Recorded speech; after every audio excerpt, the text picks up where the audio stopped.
Hello, everybody, and welcome to the Great Catholic Parishes webinar. Who is Gen Z and Alpha anyway? That's the question. I get that a lot whenever we talk about generations. People kind of know who millennials are. They're wondering who Gen Z is. Alpha is emerging, and we're going to talk about all those questions today. Thank you for joining. I'm John Poitevin. I'm the founder of Great Catholic Parishes. And today I have with me two guests I'm really excited about. Father Peter Wojcik is the former director of the Office of Catechesis and Youth Ministry at the Archdiocese of Chicago, as well as the Department of Parish Vitality and Mission. He is currently the pastor of St. Clement Parish in Chicago in Lincoln Park. I encourage you to check out their website, their social media. They have great website, digital media. They do a great job at that. A lot of parishes around the country tell me they use St. Clement as kind of a model to inspire them. He holds an undergraduate degree in human behavior and philosophy from the Catholic University of Lublin. I hope I got that right. An MBA from Kellogg School of Management. I've heard of them. They're kind of a big deal. And an MA in theology and a postmaster certifications in medical ethics, spirituality, and preaching. I feel like, Father Peter, you are well informed on all of this. And then we're also joined by Freddy Garcia.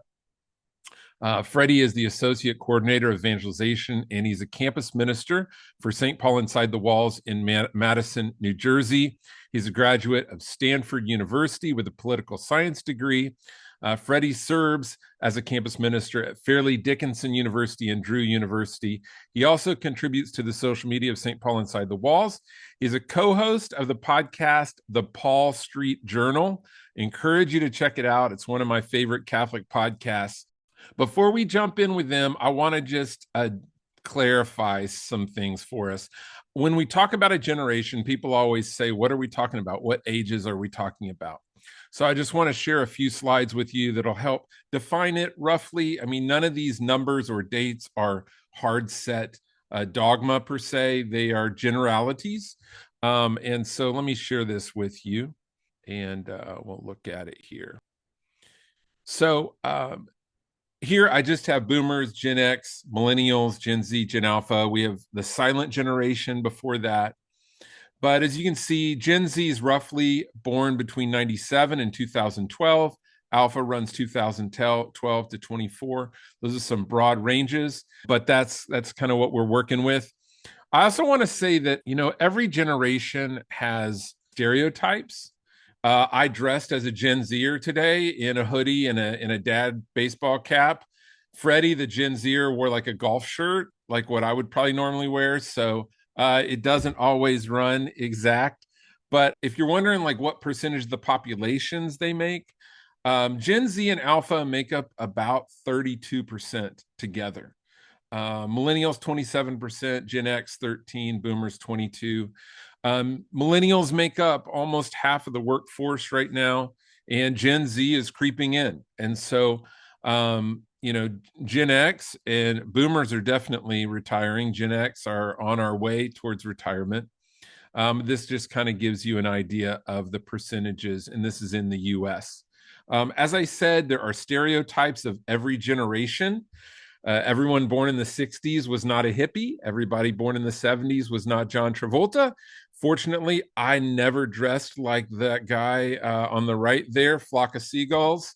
And every millennial couple does not look like this and walk around with a Polaroid camera and a typewriter, just so you know. So these are some generalities, but a lot of the things that shape people's worldviews, especially, are similar in today's world, primarily because of information and media and the digital age. That shapes so much about how people experience the world. So welcome to my guests, and I'll just start with you, Father Peter. Share with us the differences of between millennials and Gen Z, and how are we needing to make a shift towards those differences?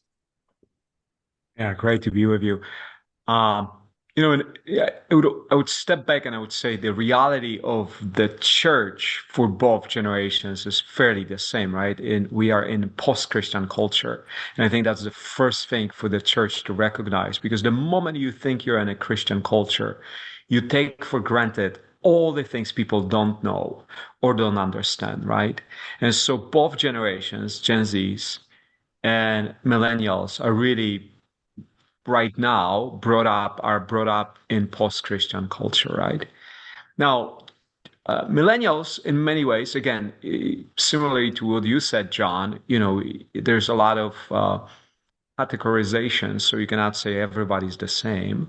But I think you look at the studies, you would say a lot of millennials chose not to be part of the church. So they're post-Christian generation because they chose not to engage in organized religion, just as so many millennials don't like big corporations and all the stuff that research shows. And Catholic Church fits the bill, right? So when they think about their own engagement, they would think much more about spirituality than religion, right? So hence, with millennials, the whole idea around being spiritual but not religious became a thing, right, in our country, much greater than any before. I think what Gen Zs are bringing is, again, they're in post-Christian generation, but because so many of them were not exposed to religion, period, unlike millennials, they really don't know. And unlike many millennials who are biased against Catholic Church, what we find in research and what we find in experience here at St. Clement, what we find in a lot of Christian churches is that Gen Zs actually are pretty open. Actually, they are called the open generation. And if you would ask me, I would never think I would see the generation as open and as excited to engage around faith conversations as I see Gen Zs being. That's good news. I Mhm. think most people, when they look at the statistics of disaffiliation and all of that, they feel like the ship is going down. And as you and I, when we spoke earlier, what I see on the front lines with family faith formation, I'm beginning to see a shift in the last, especially 2 years, that I'm so encouraged and excited. As you said, uh, millennials have an aversion toward institutions. Oddly, some of them, even in the midst of that, though they've disaffiliated, they're still sending their children to Catholic school and to confirmation and the sacraments because it's just nostalgic for them, I think, and they don't know what else to do. But Freddie, what is your experience of your generation? Would you have any comments on what Father Peter said? And then also, what distinctions do you see between Gen Z that grew up in the church and Gen Z that didn't? Well, first of all, thanks for having me, John. It's good to be here. And in a ministry setting, I would add mainly to the Gen Z group, to what Father Peter said, mainly because that's the only group I've really been exposed to in a ministry setting. I do think that it's a good point that there is almost an openness and less animosity than perhaps is clearer in the millennial generation. There certainly is still like pockets of people who feel animosity toward the church, at least what they view the church as.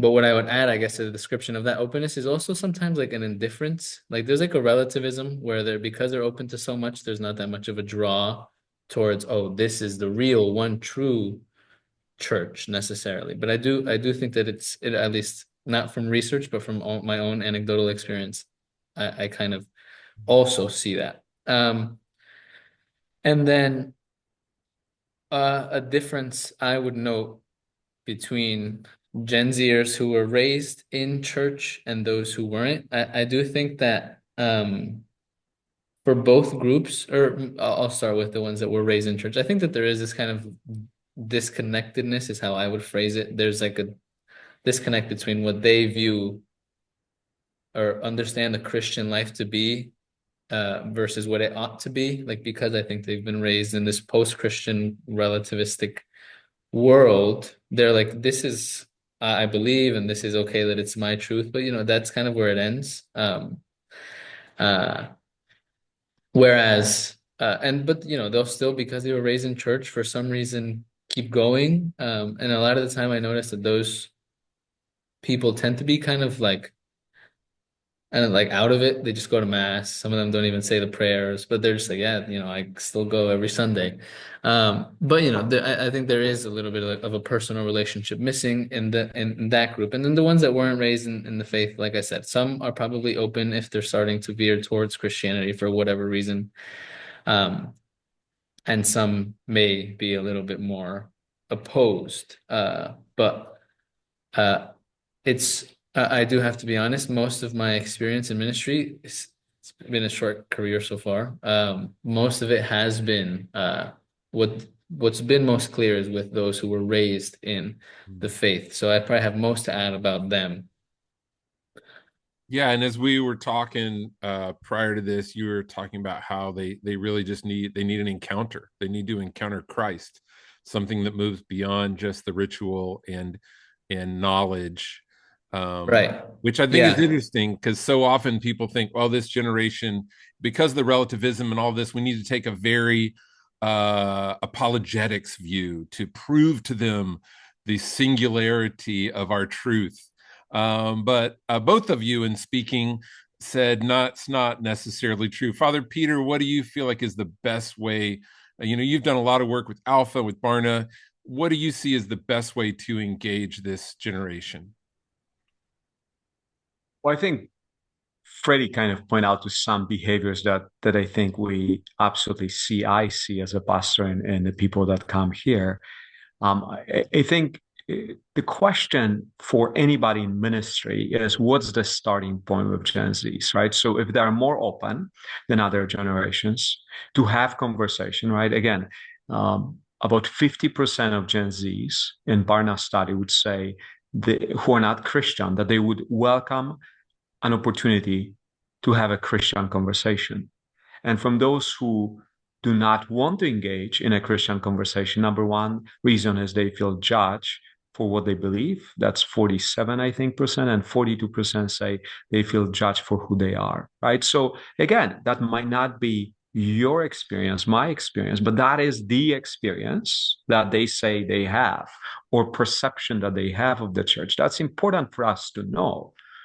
And I think when you ask, well, what's the starting point with Gen Zs? I think the starting point is goodness, right? So that's where you have to look at the church and say, when I was growing up in Poland, we had this movement that I think was in most of the Catholic world. Surely in the United States, the studies would show that was the way. And that was, you behave in a Catholic way. The behavior was driven by the belief, and then the belief was translated sometimes to belonging, right? So not everybody belonged, but everybody believed something, and everybody, even more people, behave in a Catholic way. So even the people who would not go to church on Sunday didn't meet on Friday, or so there was a lot of behaviors that were loosely connected to belief, and the belief was loosely connected to belonging. I think in a post-Christian world, we cannot presume people to behave in a certain way if they never had the belonging experience, right? What they're looking for is the belonging. And so we have to kind of restart this whole process and say, are we create a place of belonging? And what I've seen in studies and what I've seen working here is and I think Freddie pointed out to it, if you start with truth, again, Freddie might know more about it than I do, but what I hear from young people is when I start with truth, what they off bet hear is you will judge me or you will judge my friends. And therefore, for this generation that is the most diverse generation in our history in this country, that is a non-starter, right? Off bet they say, nope, not doing that. But if you start with goodness, that's a very different value proposition, right? So if you would ask people what's the most important things about God, the question wouldn't be Jesus is true, therefore I follow Jesus. I think for them the answer would be Jesus is good. And so if the church wants to grow, it has to focus on goodness first. Now you get to truth, but you get there by accompanying people, by listening to them, by uplifting them, by witnessing to them. And that might take, many years to get to, but at least they are in a conversation about faith and about life, but it has to start with goodness versus truth. I think the truth conversation of bad loses a lot of people. Yeah, I don't know about you guys, but I've never met anyone who converted because they lost the argument. And then they finally said, okay, I give up. You're right. There's Mhm. so much more to a human embracing truth than that. Freddie, as we talked about accompaniment. Um, if we look at the new 5 steps for catechesis that are in the new directory, um, doctrine and truth in that sense are step 4. Prior to that come encounter and accompaniment. Talk to us about accompaniment, Freddie, and just the something you mentioned to me, the long game, of accompaniment and really walking with people. Yeah, I mean, I certainly don't mean to say that I would lead with truth or encourage leading with truth. I think I was more so just trying to describe how Gen Z views truth, and that's because of how they view it. Um, Seeing a Catholic minister lead with truth might feel judgmental, right? So I completely agree with that point. With that point, um, I do think that like you and I spoke about before, John, accompaniment is a big term, but I think it encompasses a lot of the truth, the good, and also the beautiful. I think that there's, in my view, and for Gen Z, I do think that beauty has something that works, especially in an accompaniment setting where you get to know someone, you try to listen and understand where they are, what their view is of God, of truth, of morality, of goodness. And the goal is not necessarily just to win the argument and convince them that you're right and they're wrong. Nor is it to just show them that with the stuff you do is good. It's really an invitation into all three of those things, leading with, I think primarily you're right, a good, beautiful relationship. I think that's I think the key to accompaniment is that you're fostering primarily a relationship with this person and hoping that you are but an instrument. You're not there to kind of tick the box and be like, all right, I got another one into the church. But I use the word long game because it's a game so long for most people. I don't, as a campus minister, I don't know where the end is, the end of my participation in this long game. Um, but I do think in that accompaniment space, you have to be as a minister, you have to do your homework. You have to know and be ready for questions and create a space for questions. I think you have to be a pretty good witness and lead a good example, all while prioritizing this person, loving this person, trying to understand where they are so that you could then meet them and their needs. And the long game element, really not only being patient, but having hope that they're gonna get there. Not because of you, really, but because of, God's grace through you and your faithfulness and love and commitment to this long game and accompaniment. Yeah, when Father Peter and I spoke earlier, you mentioned this phrase, Father Peter, which I love, is that you want them to know it's more about what you want for them, not what you want from them. That, and I think friendship displays that, right? Like, I grew up with an idea of discipleship and evangelization that was very agenda driven. Like you have an agenda to change this person, and that's the whole reason that you have a friendship with them. And I love that the art of accompaniment is it portrays a sacredness of the other person's life. That I'm walking with you through life, regardless of whether you change or not. I'm here walking with you to be here for you. And Father Peter, would you talk about the difference between wanting something for people versus wanting something from people, and how you communicate that as to what God wants? Sure, I think it really starts with stepping back as a minister and asking yourself, am I free enough to desire for people to encounter Christ versus just to fill up my pews? I mean, the temptation is real when you're a pastor and you're in an empty church, right? What does fuel you? And I think there is a temptation to do it. And James Mullen always says that, the problem with people who you steal from other parishes, they will never stay stolen. The parish next door will do something new. There will be a new pastor that will come that will be more, thoughtful, or have better homilies, and those people will shift there. So if your strategy is to steal people from other churches, it's not going to work long, right? So your strategy has to be authentic discipleship, right? So it has to be about the encounter of Jesus Christ that is life-changing, and therefore it is life-giving. And once you encounter it, you cannot help but wanting to go deeper and deeper and deeper into it. And I think once you recognize as a church that that is your goal, then you start repurposing all your ministries toward that. For us here, a big question post-COVID was, so we are in downtown Chicago. We are surrounded by thousands of young people. And the studies say that the most isolated and depressed generation we ever seen. And so the question is like, well, how do we respond as a church? We can do what we always done, but will that bring any other results, right? Or are we going to really help people to discover community and purpose? And so we lean in into this conversation around purpose. You are created for purpose, and you are created for community. Loneliness is not good, and we are going to help you to overcome it. And all our programming really, in the end, is meant to help people to break those two things. You're not lonely. There's people who care for you, and you have a purpose. And we are passionate in helping you discover that purpose within the Catholic tradition. And it takes a lot of time. It takes a lot of energy. But it also, I think, once people do have an experience of it, right? Because again, we did amazing job catechizing, but not so much evangelizing. And so when I preach to young adults and I talk to them about, when I ask them, how this week did you encounter resurrected Jesus in your life? A lot of our young adults actually would have a pretty thoughtful response to it by now.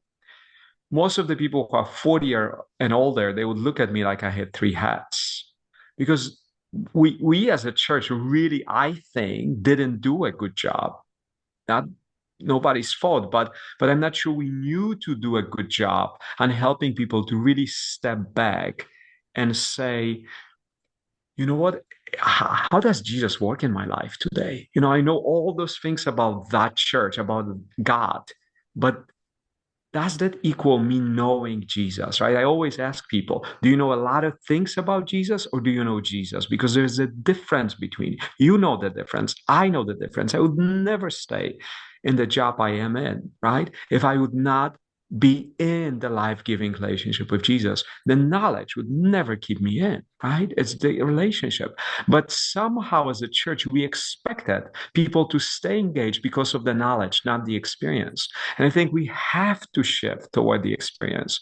And so that's why, that's why we use Alpha. That's why we use the small groups model, because in the end, what we found, right? We just finished our biggest alpha yet with 400 people, and 82% of them were younger than 30. And 60%,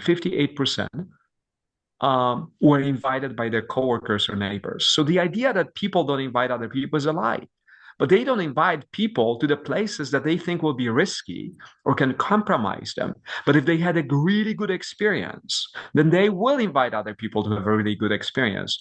Because why wouldn't they? They're generous people, right? And so I think you have to keep creating that space and saying, do I have a space where people can encounter Christ when they have conversations about faith in Jesus? And because of how easy that becomes over time, they're more willing to invite other people to that experience. It's so important to emphasize that creating great experiences. I mean, one of the biggest complaints I hear from parishes is people just go through the sacrament and then they never come back.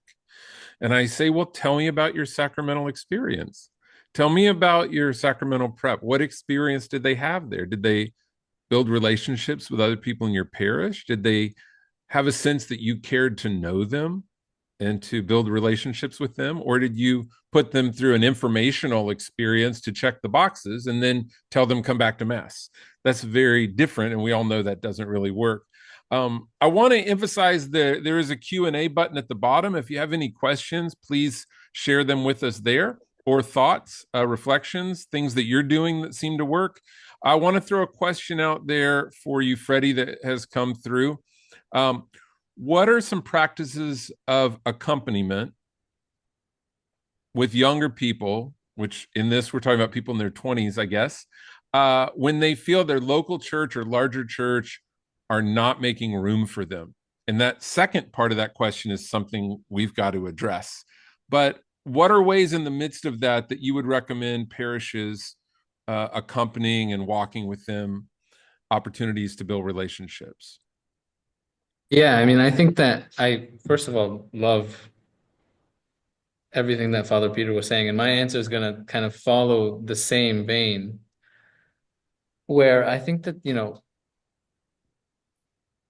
these younger people that feel excluded from church, what I wouldn't recommend is like creating another parish program or event to invite them to, that they are going to feel and try to fabricate a more welcoming experience. I think that those kinds of people that don't feel or understand or frankly like a churchy setting, I think those people need to be walked with and find like encounter outside of the church setting, which is okay. I think that that's especially I think Gen Z, I think that's what they need because like we said, especially those that might have been raised in the church and don't feel like they had an encounter moment or feel well formed and don't really understand the church space. I think it falls a lot on parishioners probably, to enter into their space. Like if that's what accompaniment means, it's to go where they are, not to try to just force them where you are. So that could mean anything, like going to play soccer, or I mean, as a Gen Zer, I still do enjoy doing these things. So like, going to play soccer, and I'm also in a campus ministry setting, so these things are easier for me. I'm not in a parish setting. But playing sports, going out to a bar, even going out to grab coffee, and doing all the other things that we just spoke about, like being ready for questions, trying to foster a space in that setting where they are already comfortable to have faith conversations. And you mentioned encounter early on, and I think that what has to happen to our understanding of encounter with Gen Z is to I think some people have an encounter moment at a giant stadium with adoration and a bunch of young people of faith, and they feel God's presence there with them. But in my experience, it's hard to fabricate, and is also kind of rare. I think encounter comes through not one moment but a relationship, and really through discipleship. Like you got to start living the life with this person so that they can say, start to not only know, we talked about head versus heart knowledge too, you and I, John, and telling them all the things about Jesus is going to maybe enrich and help them accept in their head knowledge, but discipleship and going where they are and living a life of faith with them and trying to invite them into it, I think that's where you start to experience this heart knowledge and really encounter with the Lord.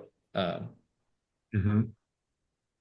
Yeah, I think to what you're saying, Freddie, showing up for people, showing up for them, for their things, whether that be birthdays or holidays, or they're going through a hard time, or they lose a loved one and you show up at the funeral and they can't believe you showed up.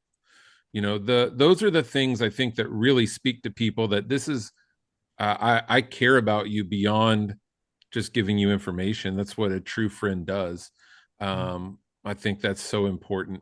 It's not just about creating events, although those are not bad for entry level, right? Father Peter, Mhm. you spoke about the shallow end of the pool versus the deep end of the Yeah. pool. Could you tell us what that metaphor and what it looks like to create shallow into the pool experiences? Yeah, sure. Um, when I was still working in the archdiocese full time, part of my responsibility was to reimagine, how do we help people to encounter Christ through this renewal effort that Cardinal Supich has for the archdiocese. And part of it is we really did a lot of research.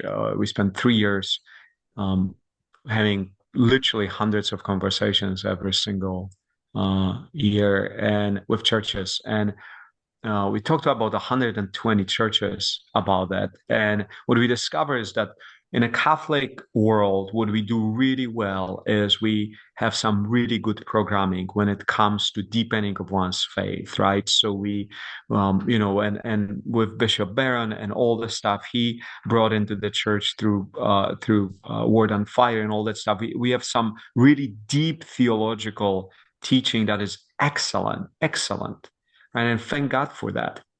But what we also discover is that, the parishes had a lot of deep programming, but they didn't have ton of entry level programming. And so if you just walk by the church, where will you start, right? That was my question when I became a pastor here. Again, the idea of the pool is I am a horrible swimmer. And if you invite me to a pool party, I'll find an excuse not to come. That's the first thing. But if you convince me to come, if your starting point it's 5 feet, there's no way I will get in, right? Because I will be already threatened. Now, if you start with a foot of water, I will. But I will never go much deeper, right? It will be a very slow process for me. And so if you think about it, is our parishes expect that everybody knows how to swim, and it's kind of at the Olympic level. And most of the people don't, right? I had in my alpha group, small groups. So I just finished my 26th group I was leading, and in that small group, I had this young woman who has been raised Catholic, is coming to church. She's done alpha, is kind of discovering some of the elements of Christian faith. And at one point, when there is a week on the resurrection of Jesus, she says, well, I don't believe in the resurrection of Jesus. That doesn't stop me from coming to church, but I don't think that was a real, fact.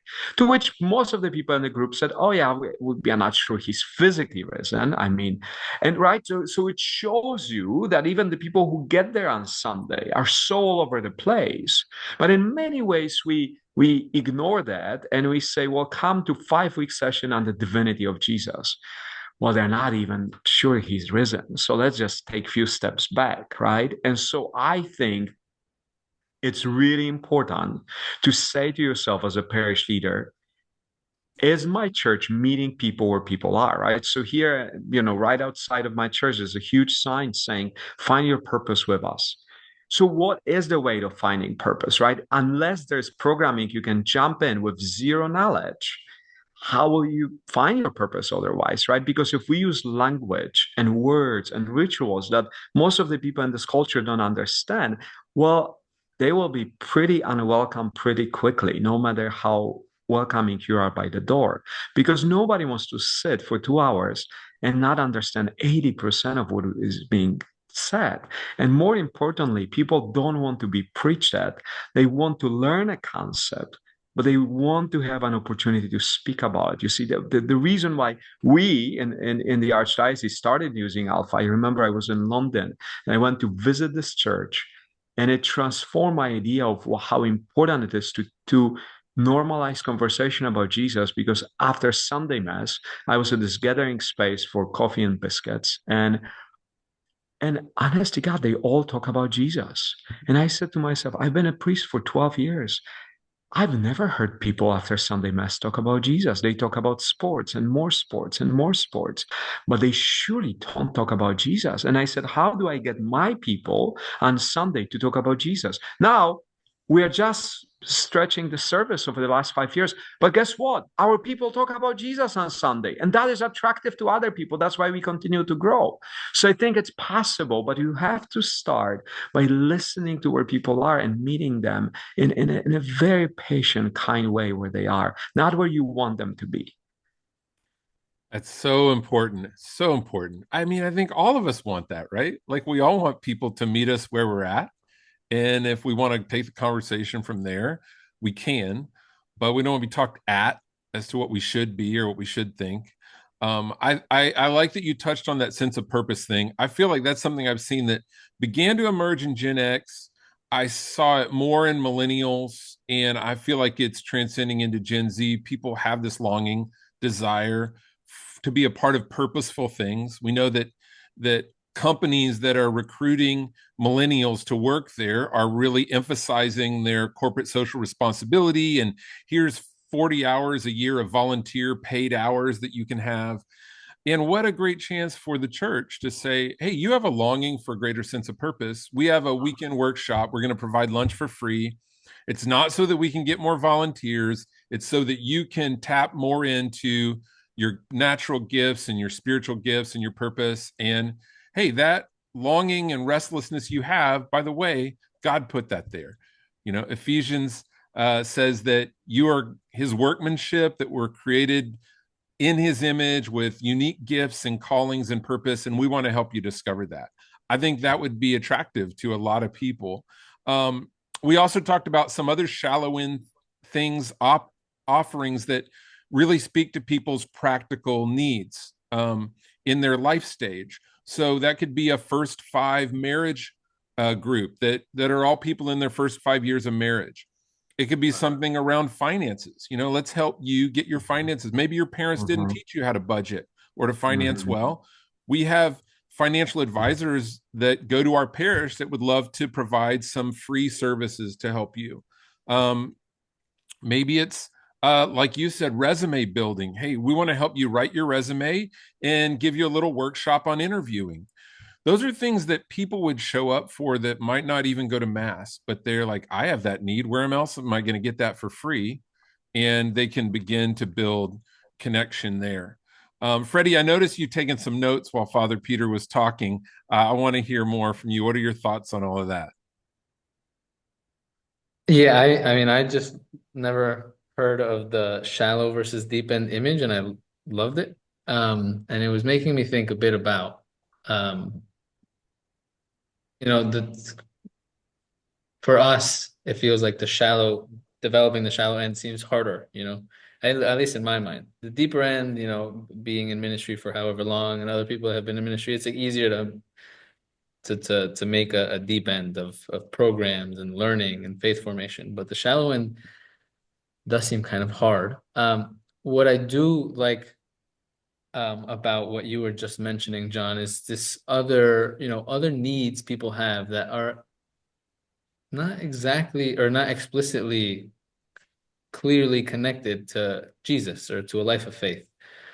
But in the end they are, everything really is. So I think an effective evangelist and a gifted evangelist finds a way to integrate, talking about Jesus, maybe sometimes not explicitly in the shallow stage, but showing people Jesus and giving people Jesus in that shallow stage, which could be strictly about a financial need someone has, or any other need someone has. And I think, given the stage that we are in the life of the church, I think that a lot of that responsibility, I think, is going to fall in the hands of lay people, especially when we're talking about things that aren't necessarily explicitly related to theology or faith formation, but still part of the life of a Christian and meaningful parts. And yeah, I mean, I don't think that building that shallow end can be done without lay people looking to work with their pastor and their parochial staff, and using their gifts to really introduce a Christian space that's easy to enter into not as a non-Christian or a lapsed Catholic or whatnot. So yeah, I loved the image, and it's gonna live in my head for a little now. It's good. Yeah. I mean, I know Freddie, one thing I appreciate about you and especially your podcast is that you do deal with some very deep end issues. You deal a lot of the history of the church and what we've been taught about finances, about economics, about social teaching, but you do it in a very humble, approachable way. So I really encourage people to check that out. But yeah, when you're talking about finances, you don't have to preach at people, but you can say Jesus talked about money a lot. Like, especially this disparity between the rich and the poor was very important to Jesus. And also, God doesn't want you to live in debt. God doesn't want you to live under this oppression of debt. And so we want to help you live in financial freedom. I mean, to me, that's like communicating God's love for people and care and not preaching at them, I think it's something attractive. So it can be woven into all that. I want to get to a question here for Father Peter. Father Peter, what does your parish do to follow up after Alpha? Many will show up for programs if the parish is able to find the right day, time, and setting. But how many of those 400 are become active and practicing Catholics? How do you create solid relationships with so many in a community or program? It is a challenge at hand. It always is. So I think there's a lot of studies showing that once the church grows rapidly, the engagement collapses, goes down, right? Because it's so much harder to create sense of belonging community. And to some extent, this is where we are. Because on a given week, we have up to 1,000 people in our programs between Monday and Thursday on the campus, right? And so when you get 1,000 people in the door, how do you build a relationship with all of them? And it is an ongoing challenge. I'm not going to lie by any stretch, right? That this is easy. First, I think Freddy pointed out to like it is the church's responsibility. I'm not a church myself. We all are, right? And so I think she's on the call. Marta Stepniak, who's our director of evangelization, she's amazing. We have an amazing team of people on the staff, but amazing volunteers. We just honor this member of ours, Jen Han, who has been for 40 years really investing in other parishioners, right? So the point is, it's doable if you have the right people, and so but the right people have to be motivated by the love of Jesus. If they like Father Peter, and that's why they do things. Father Peter one day will be gone, and they won't do it for Father Mike because Father Mike will do different things. So that's what we see destroy churches, right? Is the cult of the person and a focus on the person. It has to be about Jesus. It has to be about Jesus. And so I think, how do we do it? Well, first, with Alpha of this size, we have about 60 leaders. Those leaders are the people that really we pour into, right? So those 60 young people of all ages, quite frankly, but most of them, about out of 60, probably 45 are in their 20s, early 20s. We really overinvest in them, right? We do more formation with them. We do more programming with them. We focus on them as our partner in mission. Once we do that, it is really their core responsibility to help us to engage those people. So we just finished Alpha, as I said. We ask all group leaders between now and Christmas to have two gatherings in their home or host it here if they, condo is too small or apartment is too small. They can host it here in the church. We'll take care of the food and that expense, but we want them to be the hosts, right? We want the conversation to continue. And then after Alpha, we do our beta courses, and those change every quarter, but we keep it clear, Alpha, Beta, so it's clear. After this, you should do this, and we encourage people to continue to do that. So I would say the greatest number of our leaders right now in the church are the people who went through Alpha, who really got to understand how important it is to serve Jesus out of love because they're so loved by him. And so it becomes this mission of love. And then, we try to move them after 2 or 3 courses. We say, okay, you graduated it. Now we want you to, help us to run small groups in beta, whatever the topics for the beta courses might be, or engage in another, in service and other opportunities. So I think we see about 50% of the people who do engage in Alpha to stay and engage in the next offering, 50 to 60. And, again, I wish it was more. It is life. You keep working at it. But the good news about it is we see fruits of it. We have a fairly large OCIA program. And again, it's lay led program. Ed does an amazing job coordinating it. And I think we just brought into the church about 30 people this October 1. And I think we have 42, 43 that just started yesterday. So you see the effects, right? Right now, 20% of our Alpha and non-Christians, we speak about, people of no faith. Muslims, Jewish people, folks who really are attracted to the person of Jesus. I think if you create space, people start coming and they'll start bringing their friends. Yeah, But we started with 20 people. So don't think 300. Think 20 people. Think 10 people. Don't think about the numbers where we are. It took us 4 years to get there. Think 10 people, intentional hospitality, kindness. It's not about numbers, it's about the grace of God. God will bring fruit, but you create space for them to feel welcome and at home. That's the most important thing. I'm so glad you said that, because I think a lot of people hear your parish size and your numbers, they go, oh, I can't relate to that at all. But you're right. Start it with a small group. Do it as a small group of 10 to 12. Jesus started with 12, and that worked out pretty well in the long run. I think we overestimate what might happen in the short term and we get disappointed. And we underestimate what God might do in the long term through our faithfulness. And also we got to change our goals, or maybe what we see as a win. You know, I know in your question you said how many of those 400 are now active and practicing Catholics. I don't think that can be our sign as a win. I think our sign of a win has to be how many of those people are closer to Christ now than they were when they showed up.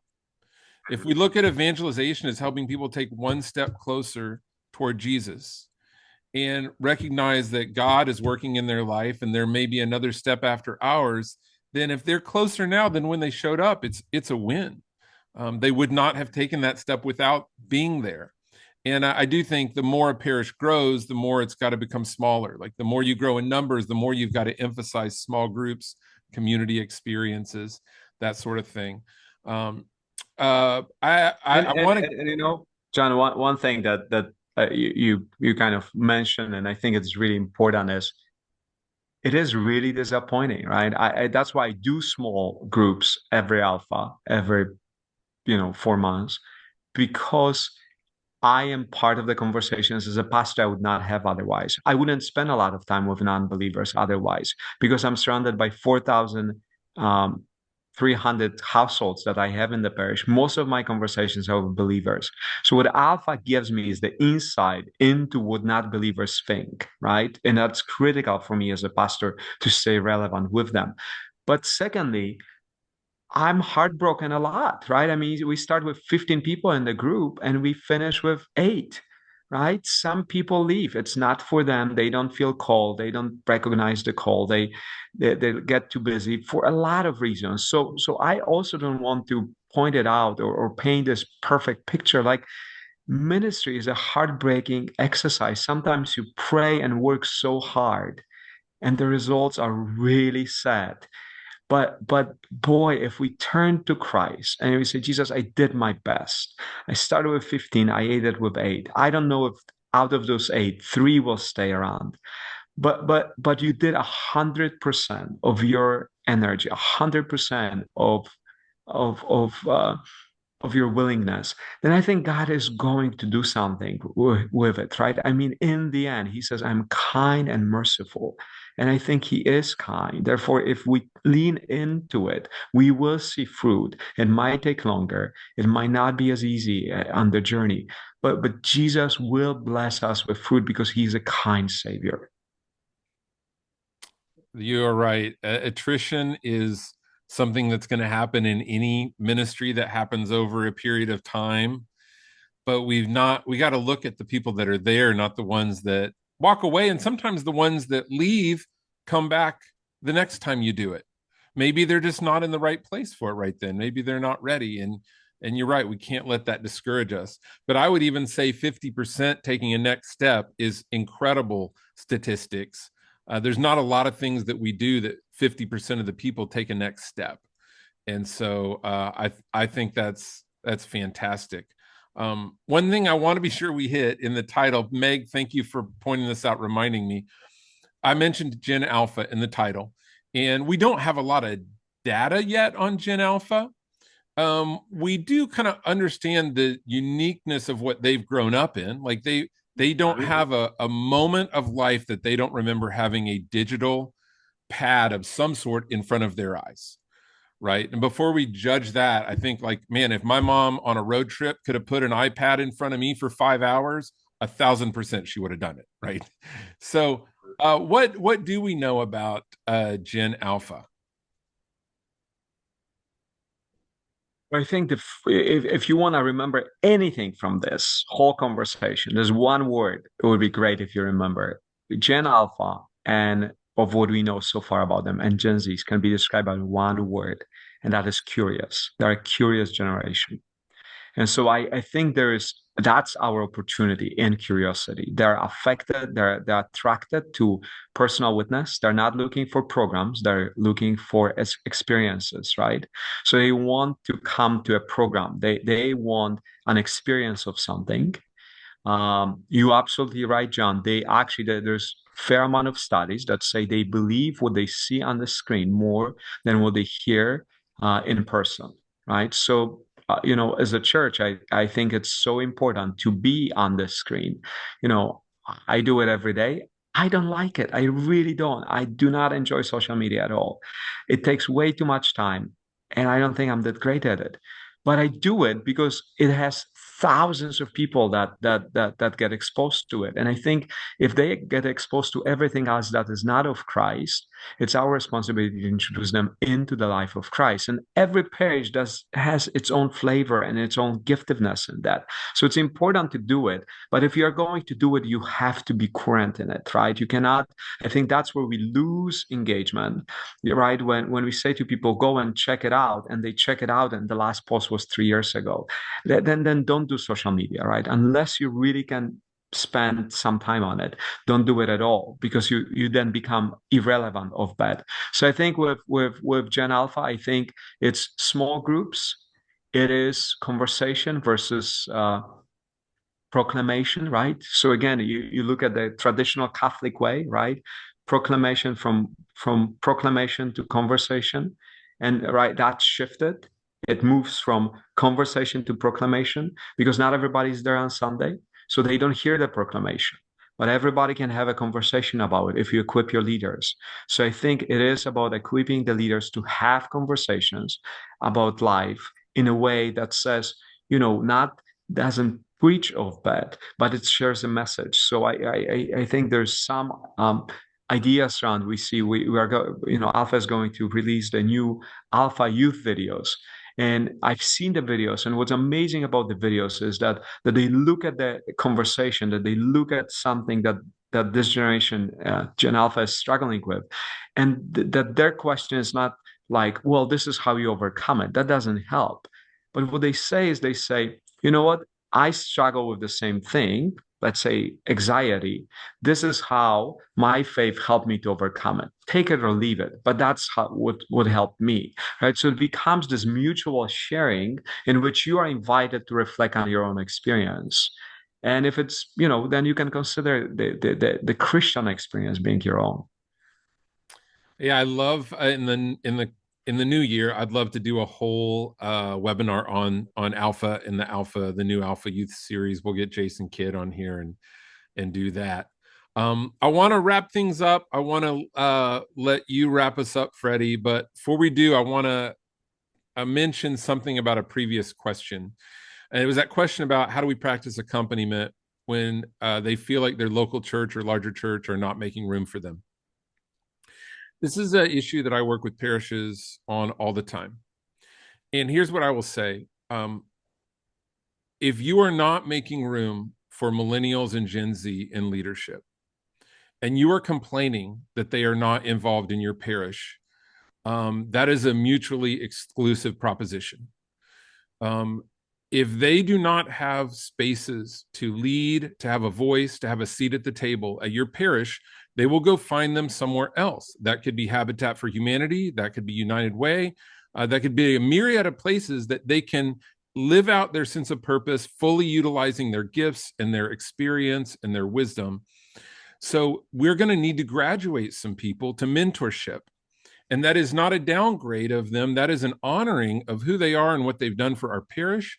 And they need to pass that on. And I will tell you from my experience, much because of fractured families, millennials and Gen Z, they like a mentorship relationship.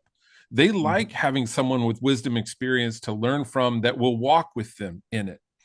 So I really encourage you, make a seat at the table, make room, your parish councils, your social justice ministry, all of these. And like Father Peter said, for communications, if you want your communications to be relevant to them, involve them in it. I did a webinar a few months back on communications. I really encourage you to check it out. It's all about great storytelling. It's all about connecting with people beyond just information. So check that out as well.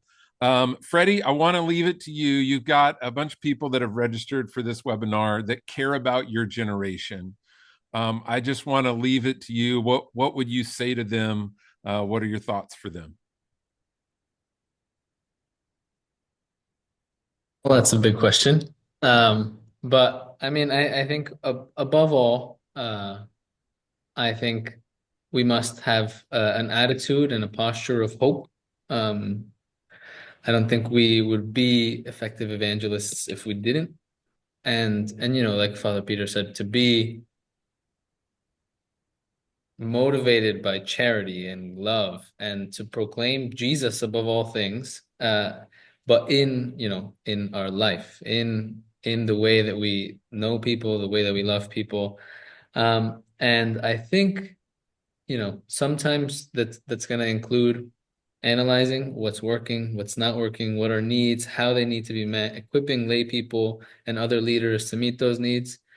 But then also sometimes kind of being okay with being uncomfortable. Like I think the church historically has always really worked against the status quo. So being okay with that and putting effort and energy into working against the status quo for the sake of building God's kingdom, you know. And I think that's where I'd leave it. That's good. Be patient, be kind, be caring about who they are. Ask questions, be curious, listen to their stories. There's a quote I read recently that said, "Attention is one of the purest forms of love." And we live in a, you know, this short attention span culture, that for someone to really have your full attention and your full concern and your full care is countercultural. And I think that could be one of the most powerful evangelization tools that we have. So thank you both for being on this today, sharing your wisdom and insight and just experience and your heart. You're great men. I'm honored to work in ministry with you. And thank you all for joining us on this today from all around the country, all around the world. God bless. Much. Thank you.